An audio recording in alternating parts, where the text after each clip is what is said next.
Hello प्यारे साथी, नमस्कार। मैं केशपाल कुमार स्वागत करता हूं आपके अपने परिवार रोजगार विद अंकित में। आशा करता हूं कि भैया जी आप सभी अच्छे होंगे, बढ़िया होंगे, खुशहाल होंगे और जहां भी होंगे एकदम शानदार एवं जानदार होंगे। प्यारे साथी, सुबह के बज चुके हैं 9 और आप सभी को पता है कि 9 बजे एक बहुत ही शानदार एवं जानदार हमारी भैया जी उत्तर प्रदेश इतिहास जो कि एक बहुत ही शानदार ये कक्षा चली हुई। तो एक बार सभी जुड़ जाएंगे। मुस्कान यादव, राधे राधे सर जी, राधे राधे जी।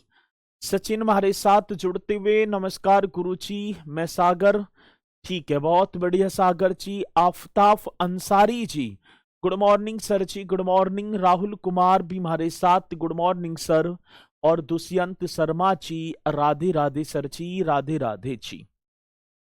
तो एक बार सभी के सभी मेरे साथी यहाँ पर मेरे साथ इस सेशन में जुड़ते हुए, और जो ना जुड़े हैं तो एक बार जल्दी से जुड़ जाएंगे और फिर हम अपने इस सेशन को एक शानदार तरीके से स्टार्ट कर पा रहे होंगे। प्यारे साथी, आप सभी को पता है कि मुगल एम्पायर हमारा टॉपिक चला हुआ, और जिसमें कल हमने बाबर, हुमायूं और शेर शाह सूरी को बहुत ही शानदार तरीके से किया। ठीक है, जो शेर शाह सूरी है वो अफगान था, बाकी दोनों के दोनों मुगल थे। कौन कौन सर? बाबर और हुमायूं। 1556 ईस्वी की बात है। 1556 ईस्वी में शेर ए मंडल एक दीन पन्हा नामक नगर जो दिल्ली में बसाया, और उसी में शेर ए मंडल पुस्तकालय की सीढ़ियों से गिरकर हुमायूं की मृत्यु हो जाती है। साथ ही उसी के बाद अकबर, जो 15 अक्टूबर सन 1542 ईस्वी को अमरकोट के राणा बीरसाल के महल में हमीदा बानो बेगम के गर्भ से उसका जन्म हुआ। 13 वर्ष 4 माह की उसकी आयु, जिस समय वो राज सिंहासन पे बैठा है। पंजाब के कालानौर की गुरुदासपुर में उसका राज्याभिषेक बैरम खां के संरक्षण में हो जाता है। प्यारे साथी, इन सारी चीजों को तो मैं ना बताता चलूंगा, बाकी जो उत्तर प्रदेश के इतिहास में, उत्तर प्रदेश की इस पावन धरातल पर जो मुगल बादशाहों का योगदान रहा है, उन सारे पॉइंटों को मैं आपको कवर कराता चलूंगा। अब चलते हैं अकबर।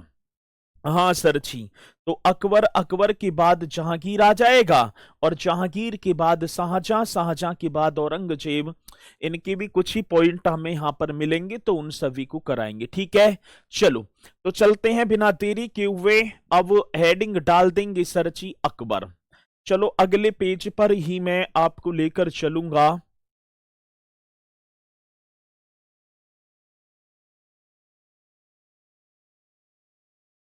ठीक है भैया जी, आप इसे कर लो यहां पर, आप इसे कर लेंगे। ठीक है, हेडिंग डाल देंगे अकबर। अकबर राज सिंहासन पर बैठ गया।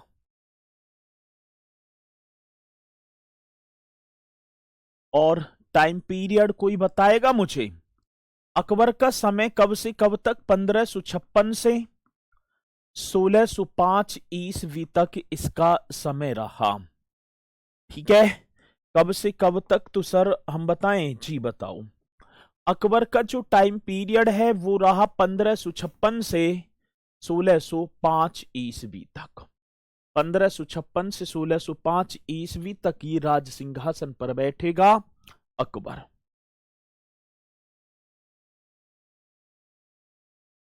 हाँ, और एक और बात, दूसरी बात क्या है सर जी? अब देखो, इसने अपनी राजधानी, राजधानी तो आगरा को ही बनाया। ये आप यहां पर जो आगरा है, ये आगरा इसने अपनी राजधानी, बाबर ने भी।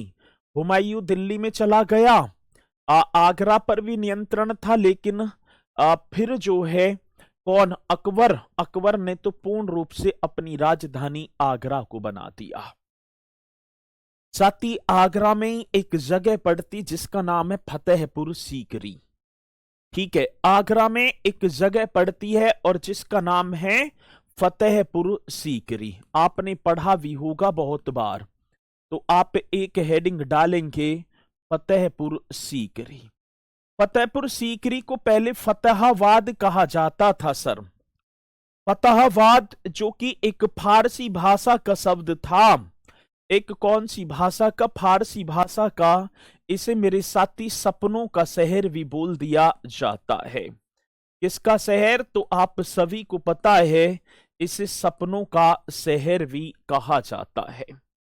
फतेहपुर सीकरी जिसकी स्थापना 1571 ईस्वी में अकबर ने की थी सर। ठीक है, चलो बहुत बढ़िया। अकबर ने 1558 में, बिल्कुल।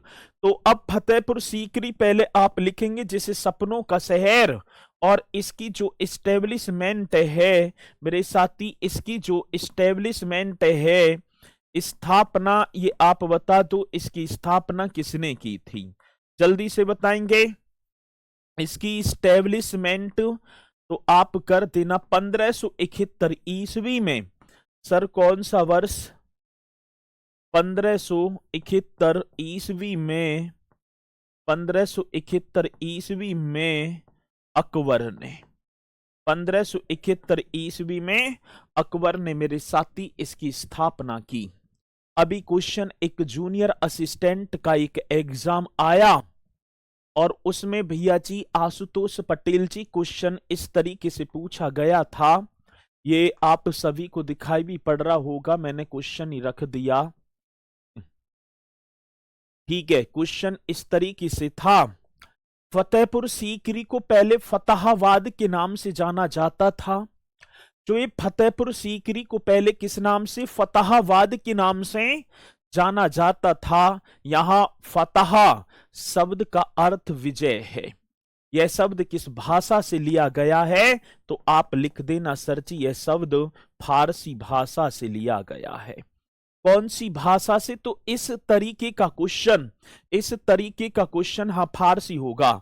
इस तरीके का क्वेश्चन मेरे साथी हमसे पूछा जाता है, इस तरीके का क्वेश्चन आता है तो आप बता देना। और ये क्वेश्चन जूनियर असिस्टेंट में कि फतेहपुर सीकरी को पहले फतेहाबाद के नाम से जाना जाता था।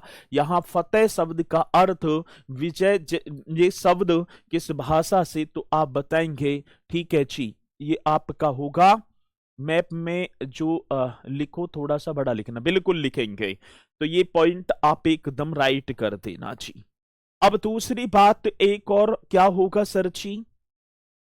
ये फतेहपुर सीकरी जो है मुगल साम्राज्य की राजधानी बना दी जी। कौन से साम्राज्य की? तो आप बताएंगे मुगल साम्राज्य की राजधानी। आप बताओ कि मुगल साम्राज्य की जो कैपिटल है ये 1571 से 1585 ईस्वी तक राजधानी भी रहा था। 1571 से 1585 तक मेरे साथी मुगल साम्राज्य की राजधानी रहा। फिर 1585 में, ठीक है ना, आगरा फिर लेकर आ गया कौन? मुगल बादशाह अकबर। अब क्वेश्चन पूछ लिया जाता है कि फतेहपुर सीकरी मुगल साम्राज्य की राजधानी कब से कब तक? 1571 से 1500, ठीक है जी, 1571 से 1585। सपनों का शहर, जोधाबाई का महल, ठीक है ना, और सपना जो शेख सलीम चिश्ती जो थे ना, वो फतेहपुर सीकरी में ही रहा करते थे। और उन पर अकबर जो मतलब कि उनके गुरु थे, अकबर जाया करते थे क्योंकि पुत्र रत्न की प्राप्ति ना हो रही थी। उन्हीं के आशीर्वाद से मरियम उज्जवानी के घर में एक पुत्र जो सलीम, जो जहांगीर, ठीक है ना, तो वहां पर मतलब अपनी जो है अरदास लेकर जाया करते थे, इसलिए इसे सपनों का शहर बोला गया। फतेहपुर सीकरी को सपनों का शहर, ठीक है। तो मुगल साम्राज्य की कैपिटल 71 से 85 तक रहता है। और सरची इस फतेहपुर सीकरी को 1986 में यूनेस्को की विश्व विरासत, 1986 में यूनेस्को, ठीक है ना, यूनेस्को ने विश्व विरासत स्थल का दर्जा प्रदान किया। विश्व विश्व विरासत विश्व विरासत स्थल का विश्व विरासत स्थल का दर्जा प्रदान किया। ठीक है, दर्जा प्रदान किया। आगे बात समझ में, दर्जा प्रदान किया, ये भी पॉइंट आप सभी को लिखना है, ये पॉइंट। ठीक है, 1986 में यूनेस्को ने विश्व विरासत स्थल का दर्जा फतेहपुर सीकरी, जिसे विजय का शहर भी कहा जाता है। क्या अकबर की समय दो राजधानियां थी?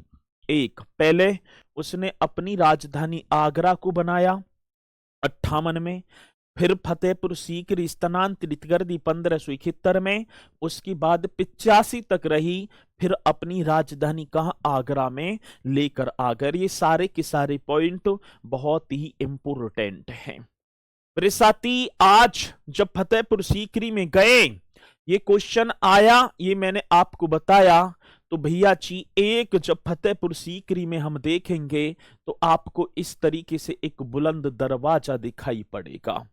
ठीक है, क्या दिखाई पड़ेगा? दिखाई दे रहा है ना, बुलंद दरवाजा। बुलंद बुलंद जो जिसका अन्य नाम होगा मतलब जीत का शहर, मतलब जीत, विजय, बुलंद। आप ऐसे कर देना है, बुलंद बुलंद दरवाजा, बुलंद दरवाजा, ये होगा सरची, बुलंद दरवाजा। अवस्थिति आप सभी को पता है, ये कहां लोकेटेड है? अवस्थिति तो आप सभी जानते हैं भैया जी, कहां पर लोकेटेड होगा बुलंद दरवाजा? जल्दी बताओ कहां पर लोकेटेड है? तो सर जी ये आपका लोकेटेड होगा फतेहपुर सीकरी में। ये कहां पर लोकेटेड है? तो राइट कर देना, फतेहपुर सीकरी, बुलंद दरवाजा, फतेहपुर सीकरी, इस सपनों के शहर में ही बुलंद दरवाजा स्थित होगा। इसे भव्यता का द्वार भी कहा जाता है। बुलंद का अर्थ जो होता है महान या ऊंचा होता है। बुलंद यदि मैं देखूं सर जी, इसका जो अर्थ होगा, बुलंद का जो अर्थ है महान या ऊंचा। बुलंद का अर्थ मेरे साथी महान या आप लिख देना ऊंचा। ये आप एकदम राइट कर देना, महान या ऊंचा। और साथी इसका अन्य नाम, यदि अदर नेम की बात आती है, इस बुलंद दरवाजे का अन्य नाम क्या है? तो इसे भव्यता का द्वार भी कहा जाता है। कौन सा? तो राइट क्वेश्चन कर देना, भव्यता का द्वार। पहली बात तो ये क्वेश्चन आया कि बुलंद दरवाजा कहाँ स्थित है, तो ये भैया जी फतेहपुर सीकरी में स्थित है। बुलंद का जो शाब्दिक अर्थ होता है महान या ऊंचा होता है। और सर इसका जो कंस्ट्रक्शन आप बताएंगे, भाई जल्दी बताओ, इसका निर्माण किस वर्ष करवाया गया? विजय का द्वार, गेट ऑफ विक्ट्री, बहुत बढ़िया। इसे विजय का द्वार भी, यहां पर भव्यता का द्वार या विजय का द्वार भी कहा जाता है। ठीक है ना, गेट ऑफ विक्ट्री, विक्ट्री माने हो गए विजय, है ना। अब दूसरी बात क्या होगी सर, इसका जो कंस्ट्रक्शन है, आप जल्दी से बताओ सर जी। पहले आप कंस्ट्रक्शन आप स्पीड के साथ बताएंगे, इसका कंस्ट्रक्शन किसने करवाया और कब करवाया, और कौन सी जो है मतलब कि विजय के उपलक्ष्य में। कंस्ट्रक्शन आप स्पीड के साथ बता दो।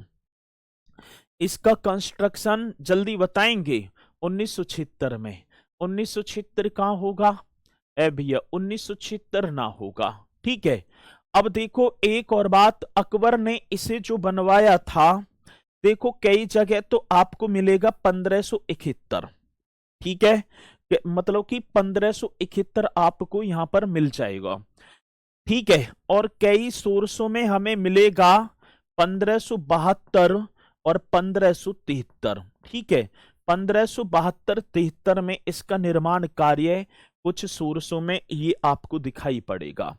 ठीक है, और सर जी कब, मतलब देखो 1572-73 में, और ये यहां से स्टार्ट हुआ और 1602 से 1603, ये कुछ सोर्सों में ये पूरा का पूरा फंडामेंटल आपको मिलेगा। ठीक है भाई। और कई जगह आपको दिखाई पड़ेगा मेरे साथी 1571, कई जगह आपको मिलेगा 1572 73 और 1602 3, कहीं 1601 भी मिल जाएगा, लेकिन राइट पोर्शन यही बनेगा। ठीक है ना, ये वाला राइट है। तो मैंने पहले ही आपको लिखा दिया है, कहीं 1571 एक ईयर देगा। ठीक है। और कुछ सोर्सों में आपको ये मिलेगा। ठीक है, मतलब 1572 से 1602 तक या 1573 1603, तो इस तरीके से 1572 73 1602 3 में जाकर ये कंप्लीट हो जाता है। ठीक है। मैं ठीक है, इतने में मैं गुजरात विजय के उपलक्ष्य में, जब गुजरात पर विजय प्राप्त की, गुजरात विजय के उपलक्ष्य में, गुजरात विजय के उपलक्ष्य में अकबर ने मेरे साथी इसका कंस्ट्रक्शन करवाया था। किसने?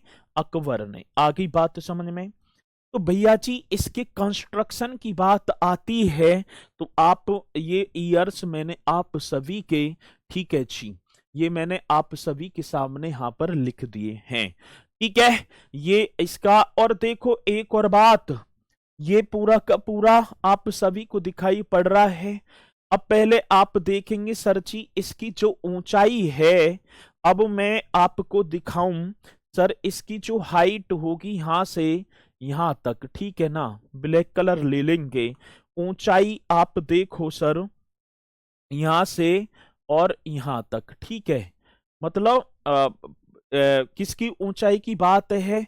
तो सर जी ये आप देखेंगे बुलंद दरवाजे की, तो ये आपका होगा ऊंचाई 53.63 मीटर, ये इतनी इसकी हाइट होगी, ये ऊंचाई है। ये क्या होगा सर जी? ऊंचाई। और इसकी जो चौड़ाई है भैया जी, ये बुलंद दरवाजे की चौड़ाई ये आपकी हो जाएगी 35 मीटर। आ रही है बात समझ में ना? अब ये भी पॉइंट आप सभी को लिख देना है, दिखाई पड़ रहा है यहाँ जगह ना, ये दिखाई दे रहा है ना। और 101 भी है, हाँ ये भी पॉइंट आपको लिख देना, 1601 भी है। अब दूसरी बात, पहले ये बताओ, ये 35 मीटर ये दिखाई दे रहा है, चौड़ाई आप लिख लेंगे भैया जी 35 मीटर, और ऊंचाई कितनी होगी? 53.63 मीटर। अब धरातल से जब हम देखें साथ ही ये यहाँ, ये तो धरातल है, यहां से सीढ़ियां स्टार्ट होंगी, तो टोटल 42 सीढ़ियां हैं। टोटल कितनी? 42 सीढ़ियां। ये भी आप सभी को कर देना होगा, 42 सीढ़ियां। टोटल कितनी सीढ़ियां? तो हमें जब हम जाएंगे ना, जब हम जाएंगे कहां पर? इस बुलंद दरवाजे को देखने के लिए, तो हमें धरातल से यहां तक पहुंचने में 42 सीढ़ियां पार करनी पड़ेंगी, तब जाकर मेरे साथी हम यहां बुलंद दरवाजे के मेन प्रवेश द्वार पर पहुंचेंगे। और सरछी जिसकी चौड़ाई हमें 35 मीटर और हाइट 53.63 मीटर देरी मतलब कि दिखाई पड़ेगी। ठीक है, चलो जी। अब दूसरी बात क्या है, यहां तक पॉइंट आप सभी को, और ये जो है ना, ये जामा मस्जिद के लिए मुख्य प्रवेश द्वार के रूप में कार्य करता है। ये पॉइंट और आप सभी को लिख देना है। बुलंद दरवाजा, ये जो बुलंद दरवाजा है, बुलंद दरवाजा जामा मस्जिद, जामा मस्जिद के प्रवेश द्वार के रूप में कार्य करता है। चलो भाई ये भी पॉइंट आप नोट कर देना। जो ये बुलंद दरवाजा है, इसमें से जब हम निकलेंगे तो हमें जामा मस्जिद, पीछे जस्ट इसकी जामा मस्जिद है, ये बुलंद दरवाजा जामा मस्जिद के प्रवेश द्वार के रूप में कार्य करता है। इसके पीछे भैया जी जामा मस्जिद है।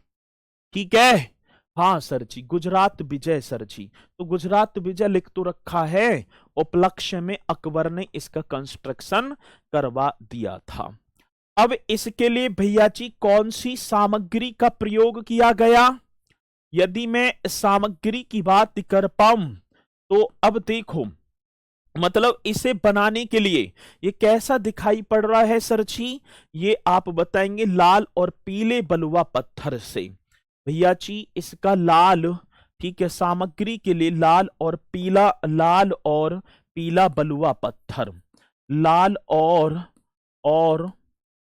लाल और जी सर, लाल और पीले, पीले बलुआ पत्थर। पीले कौन से पत्थर? तो आप यहां लिखेंगे बलुआ पत्थर का प्रयोग, इसमें पत्थर का प्रयोग, ठीक है, प्रयोग इसमें इसे बनाने के लिए किया गया है।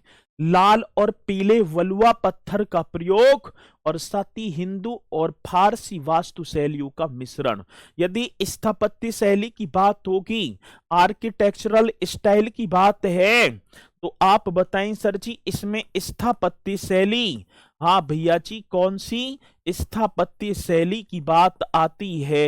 ये कौन सी स्टाइल में, ठीक है ना, कौन सी स्टाइल में, कौन सी आर्किटेक्चर स्टाइल में बना है?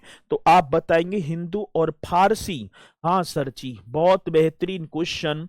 हिंदू और फारसी, हिंदू और फारसी, फारसी वास्तुकला का मिश्रण है। हिंदू और फारसी वास्तुकला शैलियों का, कौन सी कला मेरे साथी? वास्तुकला शैलियों का मिश्रण है, वास्तुकला शैलियों का मिश्रण। आगे बात समझ में? हाँ सर जी, मिश्रण है, ये पॉइंट आप सभी को नोट कर देना है। हिंदू और फारसी वास्तुकला शैलियों का ये मिश्रण होगा, जिसकी हाइट, ये ऊंचाई चौड़ाई वगैरह ये सारी मैंने आपको बता दी। और बुलंद दरवाजा, एक पॉइंट और लिख देना, यदि हम देखें तो मेरे साथी बुलंद दरवाजे की बात आती है ना, हाँ सर, तो ये जो है एशिया का सबसे ऊंचा प्रवेश द्वार है, ठीक है ना। तो चौड़ाई है 35 मीटर, इस बुलंद दरवाजे की चौड़ाई है, मैंने बताया ना, ये चौड़ाई होगी ये वाली, ये 35 मीटर चौड़ाई और 53.63 मीटर ऊंचाई, 42 सीढ़ियां। कितनी बार बताया भैया? बहुत बार बताया। और बुलंद दरवाजा एशिया का सबसे ऊंचा प्रवेश द्वार है। ये भी आप लिख देना, एशिया का, एशिया का सबसे ऊंचा, सबसे ऊंचा प्रवेश द्वार, सबसे ऊंचा प्रवेश द्वार।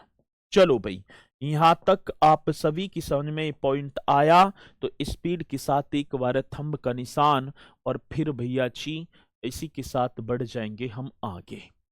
ईसा मसीह का भी संदेश लिखा हुआ है, दुनिया एक पुल है, इस पर, ठीक है, बहुत बढ़िया, इस पर से गुजरो लेकिन इस पर घर मत बनाओ, बहुत शाबाश। चलो जी आगे बढ़ेंगे। अब ये एक और इमारत आप सब सभी के सामने, एक और इमारत ये आ गई भैया जी। और ये इमारत क्या कहती है, ये भी क्या बयां करती है, ये बताएंगे क्या है?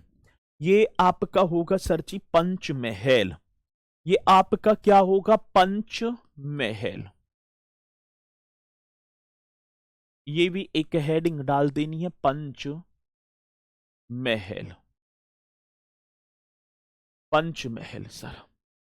फतेहपुर सीकरी में ही है, जिसका अर्थ होगा 5 मंजिला महल। भाई 1 2 3 4 5, ये इसका अर्थ होगा 5 मंजिला महल।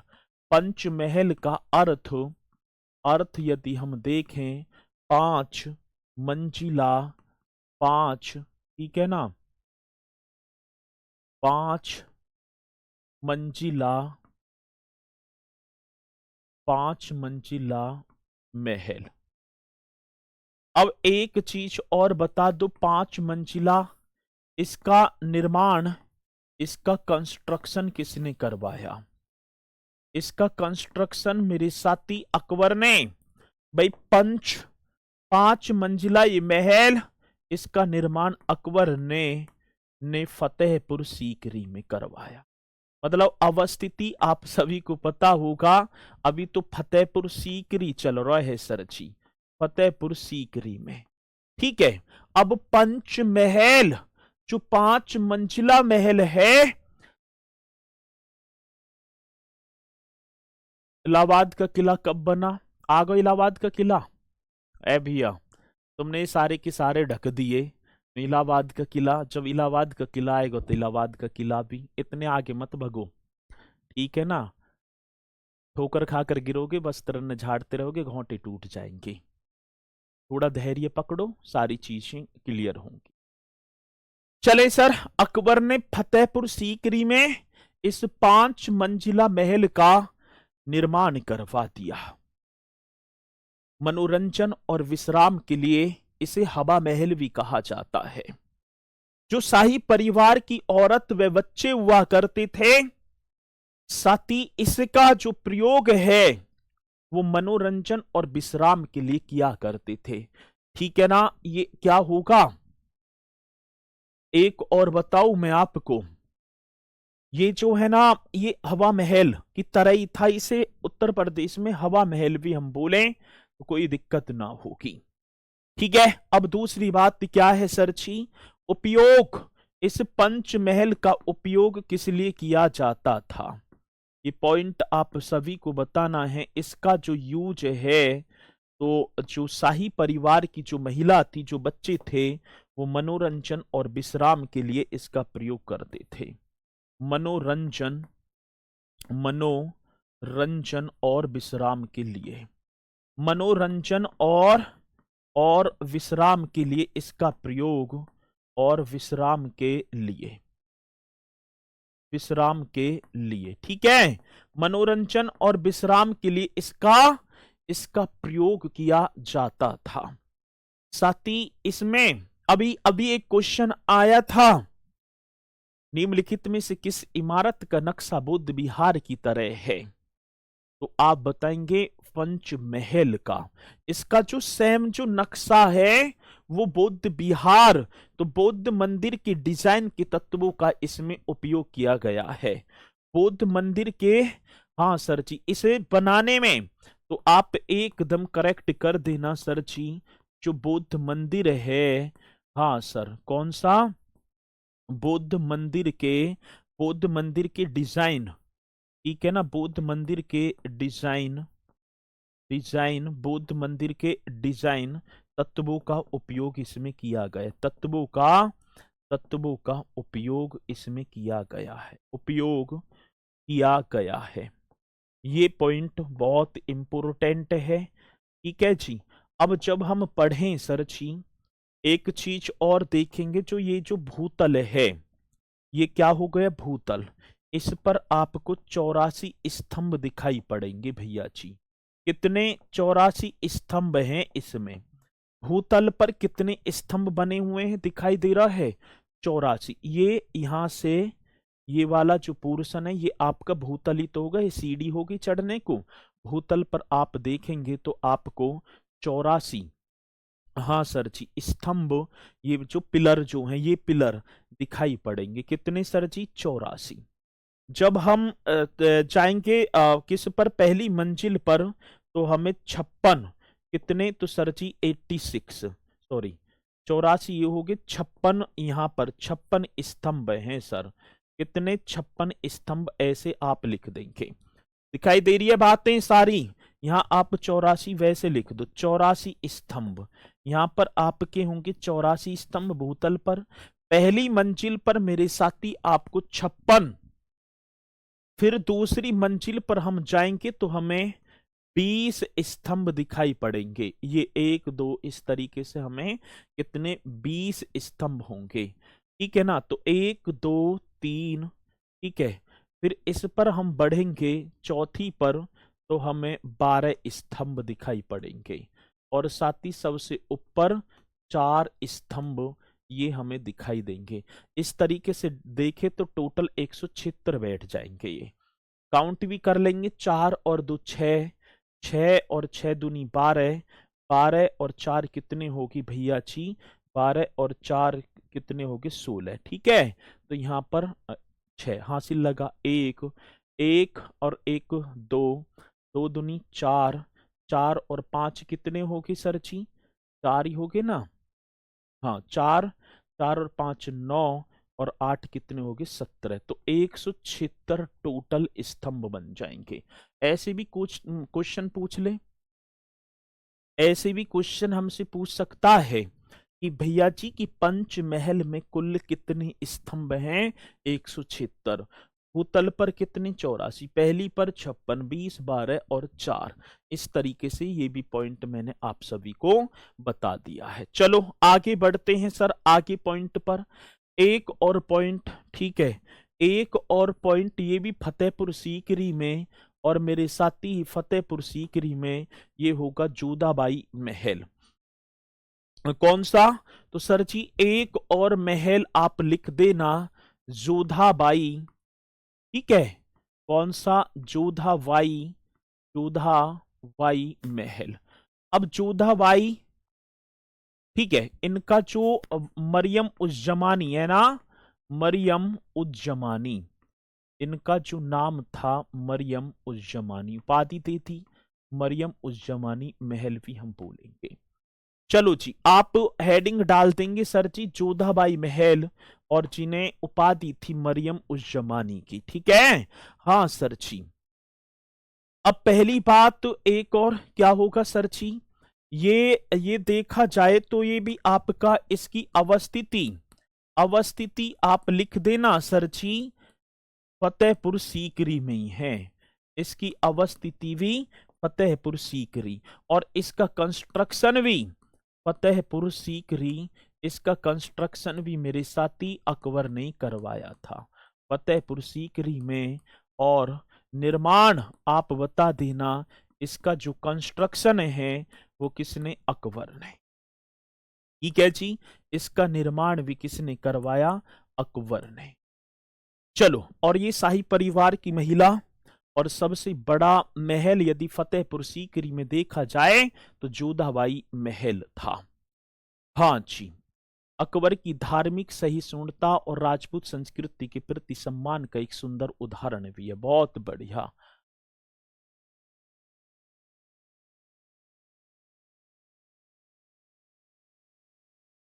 चलें भैया जी, आगे बात समझ में ना? चलो ठीक है, तो ये एकदम करेक्ट, एकदम राइट होगा।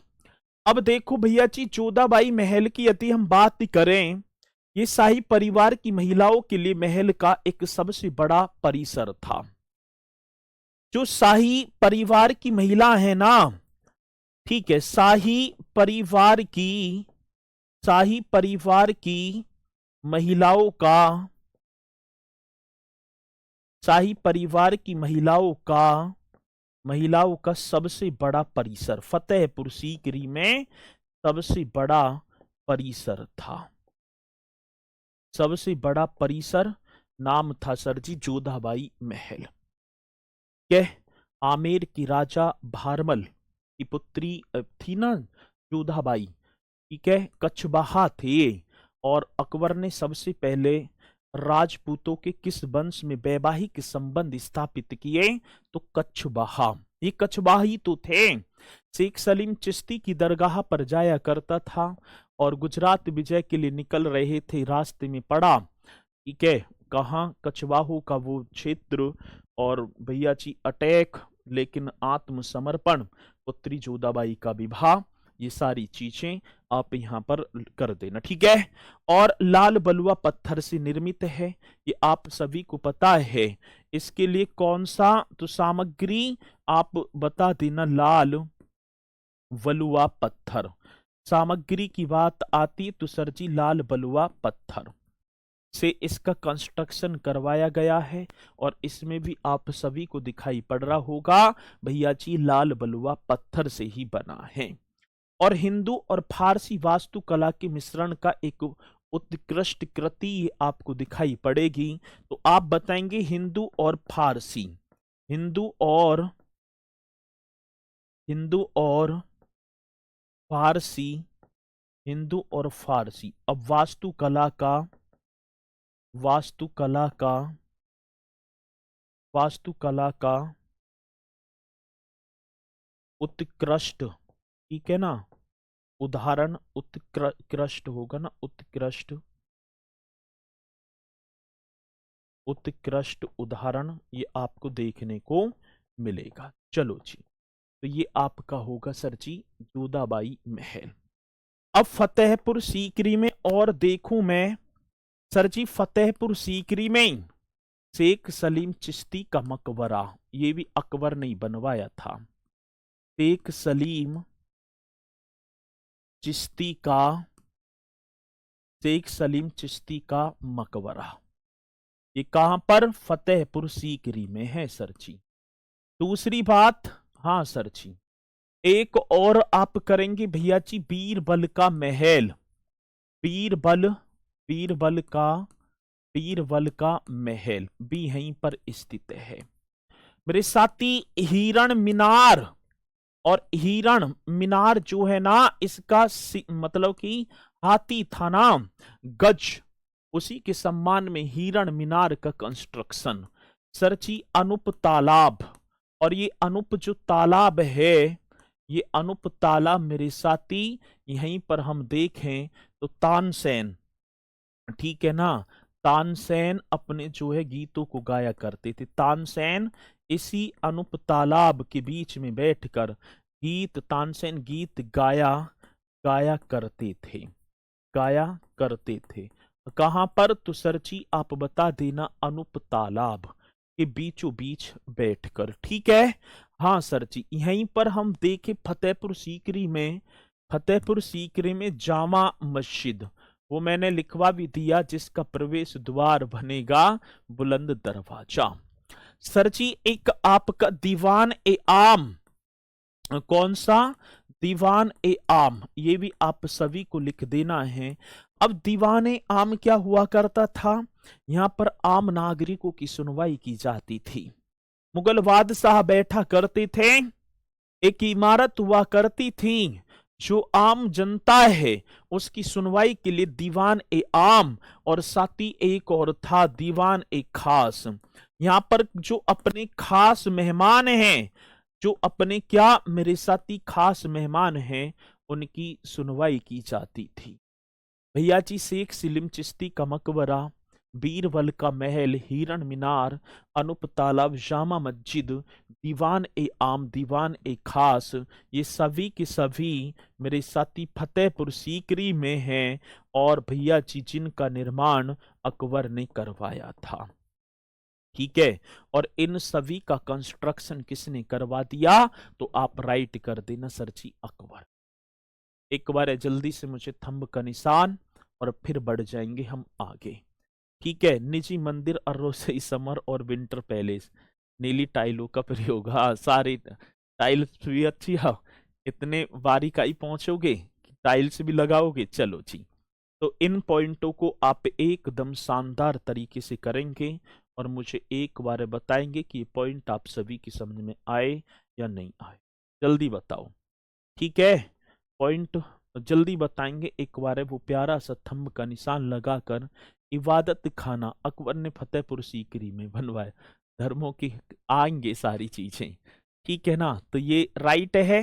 हाँ सर, आगे चलो जी, आगे बढ़ो, आगे बढ़ते हैं भैया जी। ये आपको दिखाई पड़ रहा होगा, गंगा मैया को प्रदूषण से बचाएं, गंगा, ठीक है ना, रक्षा जीवन रक्षा।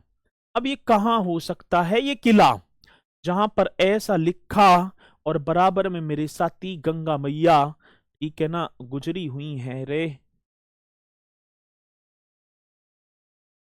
ठीक है। तो ये कहां का नजारा होगा? इस तरीके से भैया, बोट वगैरह सारी चीजें, ये भी एक किला होगा। इसका कंस्ट्रक्शन भी मेरे साथी किसने करवाया था? अकबर ने। और ये किला कहां है, जल्दी बताओ।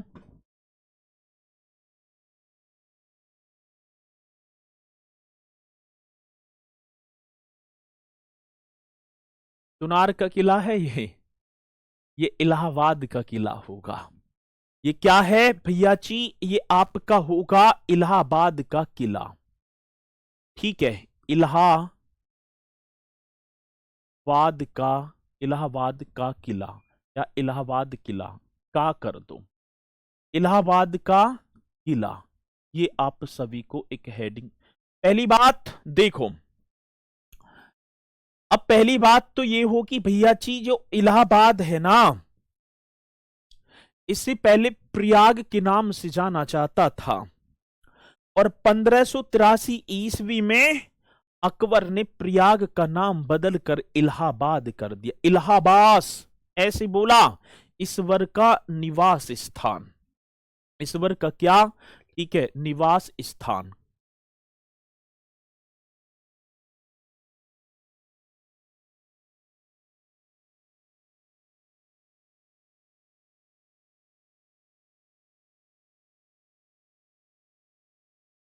सर जी डीप पढ़ाओ। ठीक है, और डीप चलेंगे। ठीक है, बहुत बढ़िया।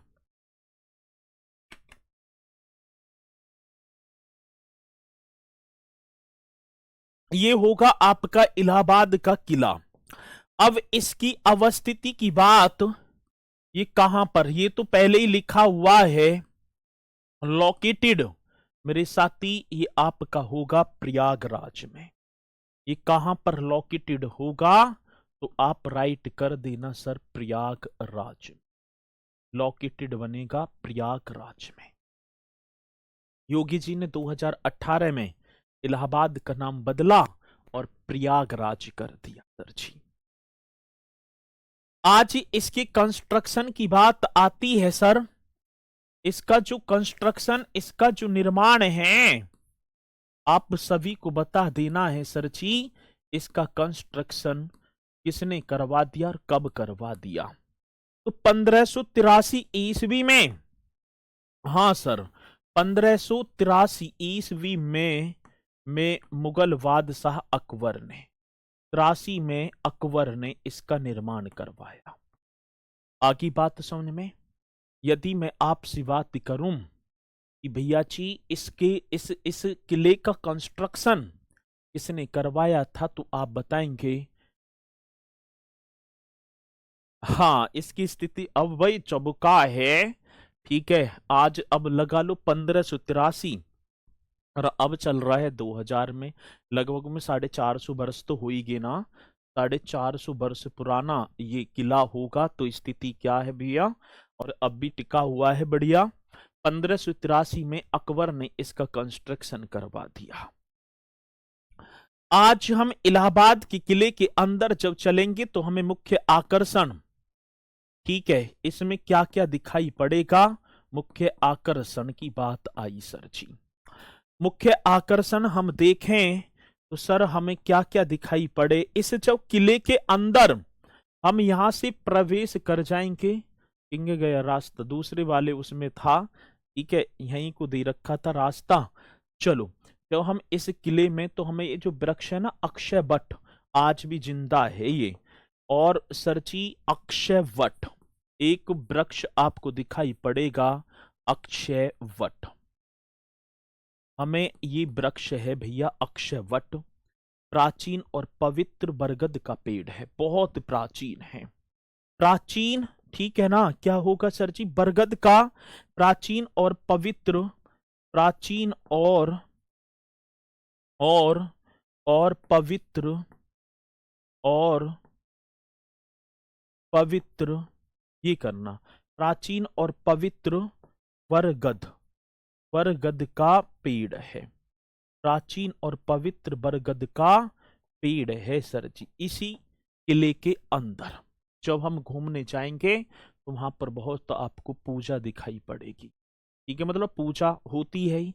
अक्षय वट, फिर इसी के अंदर मेरे साथी पातालपुरी मंदिर, इसी जस्ट इसी के अंदर, शायद ये क्वेश्चन अभी पूछा भी गया था, पातालपुरी मंदिर एक टेम्पल और सरची, पातालपुरी मंदिर भी इसी किले के अंदर है।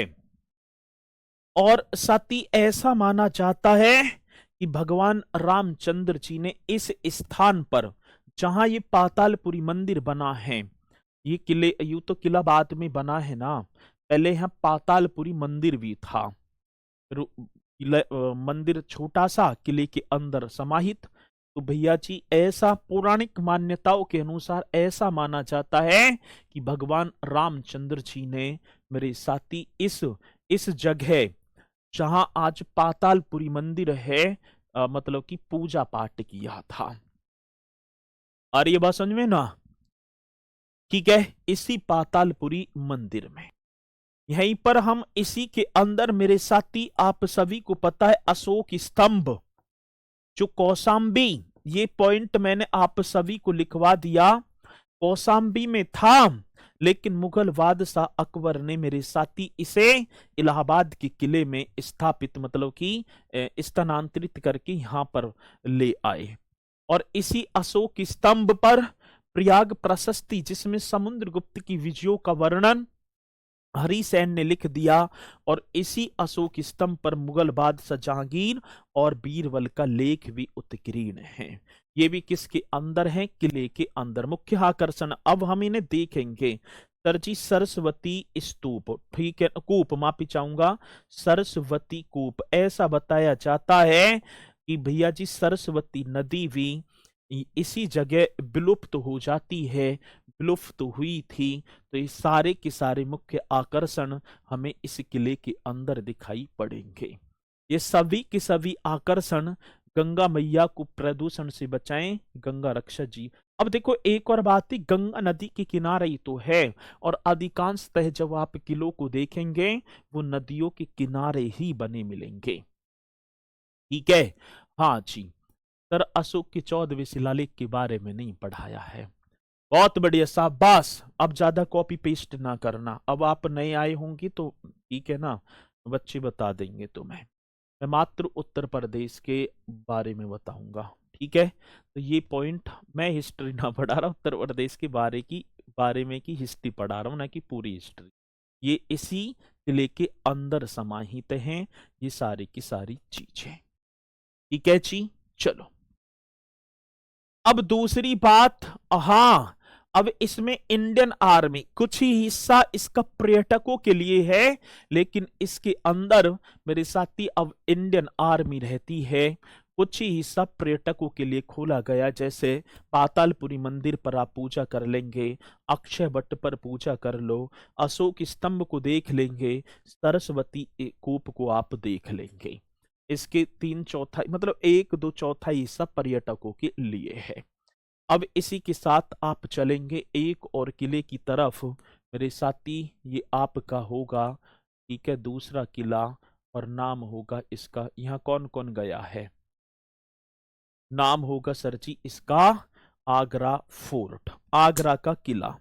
यहाँ आगरा के किले के इस निर्माण से पहले यहाँ बादलगढ़ एक किला था, पुरानी ईंटों की, किला भी ना था, पुरानी ईंटों के द्वारा निर्मित था, उसे तोड़ा, जहां पर हुमायूं ने, ठीक है ना, अपना जो है समय व्यतीत किया, और इस मतलब और हुमायूं का राज्याभिषेक वगैरह भी हुआ था।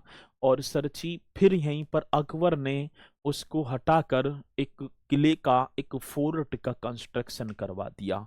और इसका जो वर्तमान जो स्वरूप है, ये किसने? शाहजहां ने दिया है। आज जिसे आप देखेंगे इसके वर्तमान स्वरूप को शाहजहां ने प्रदान किया है, ठीक है। और ये 1565 और 1573, 8 वर्ष इसे बनाने में लगे थे। चलो जी, ये आप इन्हें करेंगे बढ़िया तरीके से, समय भी आपका हो लिया पूरा, तो इन्हें पॉइंटों को हम कर देंगे कल। और सर कोई ऐसा पॉइंट ना रहा होगा जो आपकी समझ में ना आया हो, पूरे के पूरे पॉइंट एक एक मैंने आपको बढ़िया तरीके से बताए हैं, और आप भी करते चलेंगे, ठीक है। कल ये टॉपिक जो अकबर वगैरह अब मैं एकदम लेकर आऊंगा 101 क्वेश्चन से इनसे, ठीक है। बिजली घर के पास आगरा में, हाँ बिजली घर के पास, अब मुझे तो ना पता भैया बिजली घर कहाँ है, मुझे तो इतना पता है मैं आगरा गया ही ना हूं कभी। 40 रुपये है इसका टिकट सर जी अब। अच्छा, चलो बहुत बढ़िया। तो इसी के साथ मेरे साथी सभी बोलेंगे जय हिंद, जय भारत।